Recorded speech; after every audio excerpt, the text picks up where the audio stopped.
Hello students, कैसे हैं आप लोग। तो नीट की काउंसलिंग को लेकर बहुत सारे क्वेरीज आ रहे हैं, बहुत सारे फोन्स आ रहे हैं। काफी सारे स्टूडेंट्स को बहुत सारी छोटी छोटी डिटेल्स को लेकर, छोटी छोटी रिक्वायरमेंट्स को लेकर डाउट्स हैं। आप जैसा कि जानते ही हैं कि जो नीट की एमबीबीएस एडमिशन की काउंसलिंग है वो एक बहुत ही कॉम्प्लिकेटेड प्रोसेस है। ऑल इंडिया काउंसलिंग की अलग रिक्वायरमेंट है, हर स्टेट की जो काउंसलिंग होती है उसकी अलग रिक्वायरमेंट है। तो सबसे ज्यादा क्वेरीज या कंसर्न जो स्टूडेंट्स को है वो यह लेकर है कि क्या मल्टीपल डोमिसाइल सर्टिफिकेट उनके पास है तो वो एप्लीकेबल होगा या नहीं होगा। जी हाँ, ऐसे बहुत सारे कैंडिडेट्स हैं जिनके ऐसे क्वेश्चंस हैं, जिनकी ऐसी कॉल्स आ रही हैं, जिनके पास में 2 या 3 स्टेट्स की डोमिसाइल एलिजिबिलिटी को वो लोग फुलफिल कर रहे हैं। कई सारे ऐसे स्टूडेंट्स हैं जो कई स्टेट्स के बॉर्डर पर रहते हैं, तो उनके पास में 2 स्टेट्स के डोमिसाइल का बेनिफिट है, क्योंकि कहीं ना कहीं उनके पेरेंट्स एक स्टेट में भी लैंड या प्रॉपर्टी रखते हैं या कई सालों से रह रहे हैं, और दूसरे स्टेट्स में भी या तो वो किसी जॉब में है या काफी सालों से दूसरे स्टेट में शिफ्ट हो चुके हैं। तो ऐसे काफी सारे स्टूडेंट्स हैं जिनके पेरेंट्स 2 या 3 स्टेट्स की डोमिसाइल एलिजिबिलिटी को फुलफिल कर रहे हैं। तो अब उनके मन में यही कंसर्न है कि क्या ये उनकी मल्टीपल डोमिसाइल एलिजिबिलिटी एप्लीकेबल है, क्या ये वैलिड रहेगी, क्या इस बेसिस पे वो अलग अलग स्टेट्स की जो नीट की काउंसलिंग होगी उस स्टेट काउंसलिंग में पार्टिसिपेट कर सकते हैं या नहीं। तो देखिए, मैं आपको इस वीडियो में केवल इसी एक पर्टिकुलर टॉपिक पे डिस्कस करने वाला हूं, मल्टीपल डोमिसाइल एलिजिबिलिटी। कहां वो एप्लीकेबल होंगे, क्यों वो एप्लीकेबल होंगे, क्या कारण है कि कहीं पर वो एप्लीकेबल नहीं भी हो सकते हैं, क्या ऐसी कुछ रीजंस हैं, ऐसी कुछ वजह हैं या नहीं है।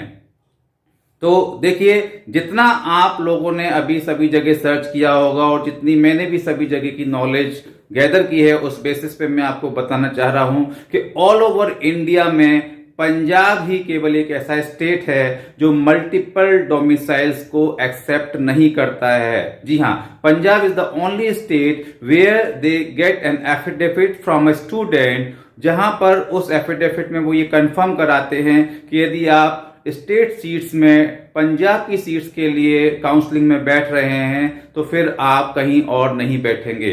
तो इस टाइप की रिस्ट्रिक्शन आप देख रहे हैं कि पंजाब स्टेट्स की जो आपकी स्टेट काउंसलिंग है जो ऑलरेडी स्टार्ट हो चुकी है उसमें एक एफिडेविट का इस टाइप का फॉर्मेट है।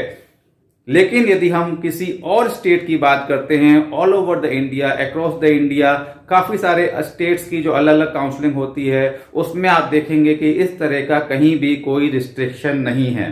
तो इसका मतलब साफ है कि यदि आपके पास में 2 या 3 स्टेट्स का डोमिसाइल सर्टिफिकेट है तो श्योरली आप उन सभी स्टेट्स की काउंसलिंग में अपीयर हो सकते हैं। तो यहां पर आपको लेकिन ध्यान से देखना होगा कि किस किस स्टेट के लिए क्या क्या रिक्वायरमेंट है, कहां आप फुलफिल कर पा रहे हैं या नहीं कर पा रहे हैं।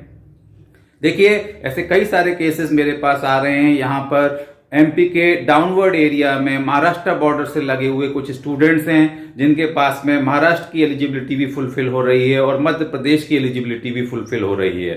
इसी तरह से यदि एमपी के ऊपर के बॉर्डर की बात करें तो काफी सारे ऐसे स्टूडेंट्स हैं जो एमपी के डोमिसाइल की एलिजिबिलिटी तो फुलफिल करते ही हैं, साथ में यूपी की डोमिसाइल्स की एलिजिबिलिटी भी उनके पास में है। कहीं ना कहीं इस टाइप की कंडीशंस बन रही है। तो श्योरली ऐसे स्टूडेंट जो हैं वो इन दोनों ही स्टेट्स के काउंसलिंग में अपीयर हो सकते हैं, ये उनको एडिशनल बेनिफिट है। देखिए, ऐसे भी कुछ स्टूडेंट्स हैं जिनके पास में बिहार का डोमिसाइल भी है और दिल्ली का डोमिसाइल भी है और किसी थर्ड स्टेट का डोमिसाइल भी है, क्योंकि पेरेंट्स किसी थर्ड स्टेट में काम कर रहे हैं। स्टूडेंट की स्टडी जो हुई है वो दिल्ली में हुई है, लेकिन उनका जो नेटिव प्लेस है वो आपका बिहार से हो रहा है। तो देखिए, इस टाइप से आप देख सकते हैं कि ऐसे बहुत सारे केसेस हैं जो मैं देख रहा हूं, मेरे पास आ रहे हैं। ऐसे बहुत सारे स्टूडेंट्स हैं जिनकी पेरेंट्स की अलग अलग जगह पर जब पोस्टिंग होती है तो उस वजह से, या उनका जो बैकग्राउंड है वो किसी और स्टेट का होता है तो उस वजह से उनके पास में मल्टीपल डोमिसाइल की फैसिलिटी है, उनके पास में ये उपलब्ध है। लेकिन आप बिल्कुल कंफर्टेबली ये जिन जिन स्टेट्स के डोमिसाइल के लिए आप एलिजिबल हो रहे हैं उनके काउंसलिंग में आप अपीयर हो सकते हैं। आप देखते होंगे कि बिहार में ये एलिजिबिलिटी है कि जो कैंडिडेट्स के पेरेंट्स बिहार गवर्नमेंट में जॉब कर रहे हों या झारखंड गवर्नमेंट में जॉब कर रहे हों डिवाइडेशन से पहले, तो वो भी फ्लेक्सिबिलिटी उनको वहां पर मिल रही है। इसी टाइप से आप देखेंगे कि जो एमपी के स्टूडेंट्स हैं, एमपी में डोमिसाइल्स के अलावा जो फ्रीडम फाइटर्स के चिल्ड्रन हैं या जो आपके डिफेंस के एम्प्लॉयज होते हैं उनके चिल्ड्रन हैं, उनको भी एमपी डोमिसाइल्स के लिए ओपन रखा गया है। तो इस टाइप से हर स्टेट में देखेंगे कि कुछ ना कुछ अलग कंडीशंस भी हैं जिनकी माइन्यूट इंफॉर्मेशन अपन को होना चाहिए। यदि हम महाराष्ट्र की बात करें तो देखिए महाराष्ट्र में ये जो है बिल्कुल ही अलग एक कंसेप्ट है डोमिसाइल का। बात करें तो आप देख सकते हैं कि महाराष्ट्र के डोमिसाइल के लिए क्या क्राइटेरिया है। तो महाराष्ट्र में देखिए सबसे अलग कैटेगरीज हैं यहाँ पर, type A, type B, type C, type D और टाइप ई। 5 कैटेगरीज में जो है डोमिसाइल डिवाइड है। जैसे कि आप देख सकते हैं टाइप ए में कैंडिडेट्स का 10th एंड 12th जो है वो महाराष्ट्र से होना चाहिए। कैंडिडेट के पास में बर्थ सर्टिफिकेट हो या वो 10 ईयर्स से, यदि पिछले लास्ट 10 सालों से महाराष्ट्र में रह रहा हो तो भी वो डोमिसाइल कहलाएगा। इसी तरह से टाइप बी में भी आप देखते हैं कि इस तरह से कुछ कंडीशंस दिए हुए हैं, जिसमें 12th 10th पास आउट का भी है, या कैंडिडेट्स के फादर या मदर जो हैं वो यदि डोमिसाइल हैं दोनों में से कोई भी महाराष्ट्र के, तो भी वो महाराष्ट्र का डोमिसाइल माना जाएगा बी कैटेगरी में। टाइप सी में आप देख सकते हैं कि candidate should have pass their 10th and 12th from the state of Maharashtra. Candidate father और mother should be a government of India employ, मतलब आप गवर्नमेंट ऑफ इंडिया के एम्प्लॉय हैं और पोस्टेड है महाराष्ट्र में कहीं, तो टाइप सी सर्टिफिकेट आपको रहेगा डोमिसाइल का। और 10-12 पास के साथ ही जो टाइप डी है उसमें लिखा हुआ है द कैंडिडेट्स फादर और mother should be an employ of the government of Maharashtra. यदि गवर्नमेंट ऑफ महाराष्ट्र का एम्प्लॉय आपके फादर या मदर में से कोई भी हैं तो भी आपको जो है वो टाइप डी सर्टिफिकेट मिल जाएगा। और 10-12 पास तो इसमें दिया ही हुआ है साथ में। और टाइप ई सर्टिफिकेट में भी 10th और 12th जो है पास आउट का लिखा ही हुआ है। महाराष्ट्र के साथ देखिए यहाँ लिखा हुआ है कर्नाटका बॉर्डर, तो बॉर्डर के जो कैंडिडेट्स हैं उनको ये बेनिफिट है। और साथ में आप देखिए जो mother tongue of the candidate should be Marathi and they should have a domicile and birth certificate from the Maharashtra and Karnataka border area.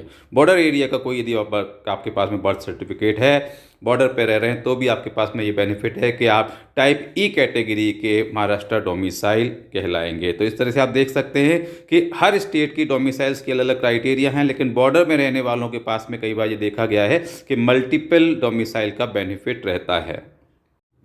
तो आपने देखा किस तरीके से महाराष्ट्र में ABCDE 5 अलग अलग टाइप्स हैं डोमिसाइल क्राइटेरिया के, और उनको फुलफिल करने पे आप जो है महाराष्ट्र में भी नीट की काउंसलिंग में, स्टेट काउंसलिंग में अपीयर हो सकते हैं। तो जिस तरह से एमपी में बॉर्डर का बेनिफिट था या और स्टेट्स में था, आप देख रहे हैं कि महाराष्ट्र में भी जो कर्नाटका स्टेट से जो बॉर्डर लगा हुआ है वहां के लिए एक अलग ही टाइप का बेनिफिट जो है वो डोमिसाइल का मिलता है।